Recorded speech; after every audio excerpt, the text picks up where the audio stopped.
Në një kohë kur çmimet e naftës po rriten çdo ditë në pikat e furnizimit me pakicë, Partia Demokratike ka paraqitur dy nisma ligjore që synojnë lehtësimin e barrës për qytetarët. Deputeti Eno Bozdo ka propozuar uljen e taksës së qarkullimit në nivelin që ishte në vitin 2013 dhe aplikimin e modelit të aksizës së ndryshueshme, sipas praktikës italiane që lidh rritjen e çmimit me uljen e taksave për konsumatorin. Përmes kësaj pakete ligjore propozojmë uljen e taksës qarkullimit në nivelin që ka qenë në vitin 2013, përpara se qeveria Rama ta katërfishonte atë. Aplikimin e modelit të akcizës së ndryshueshme, sipas praktikës së ndjekur nga Italia, ku deprica e TVSH nga rritja e çmimit të karburantit përdoret për uljen automatike të akcizës, duke ofruar kështu një mekanizëm shumë të ndershëm dhe në dobi të qytetarëve shqiptarë. Qeveria madje sot, qeveria italiane, sapo lajmëroi që ka vendosur të uli taksën e naftës me 25 eurocent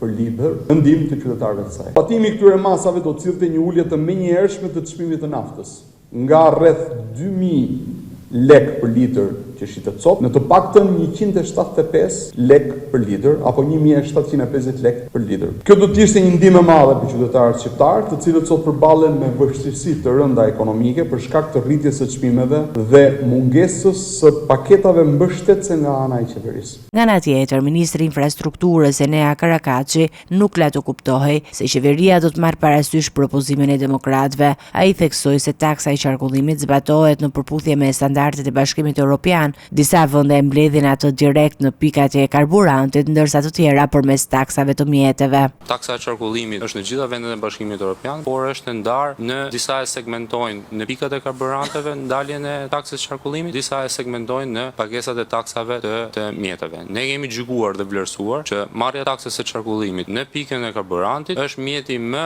i mirë, sepse paguajnë më shumë taksë ato që përdorin më shumë mjete. Pra, ai që përdorin më shumë litra automjet paguan më shumë taksë. Ministri foli gjithashtu për mundësinë e rikthimit të bordit të karburanteve, i cili funksionon në vitin 2022 gjatë krizës së çmimeve të karburantit të shkaktuar nga lufta Rusi-Ukrainë. Karakaçi tha se bordi mund të ngrihet me vendim të Këshillit të Ministrave sipas dinamikës së tregut. Ky bord, siç u njoftua edhe ditën e djeshme që kishim takim me kryeministrin, ministrin e financave, ministrin e ekonomisë, me grupet e interesit, është aty dhe mund të krijohet me një vendim të Këshillit të Ministrave. Një ditë më parë, kryeministri Edi Rama e bëri thirrje operatorëve të tregut të hidrokarbureve të mos abuzojnë me çmimet, duke paralajmëruar rikthimin e bordit të transparencës, strukturë që dikur caktonte çmimet e karburantit në pikat e furnizimit me pakicë. Kjo nismë tregon shqetësimin e qeverisë për rritjen e çmimeve dhe përpjekjen për të ruajtur stabilitetin në treg për konsumatorët.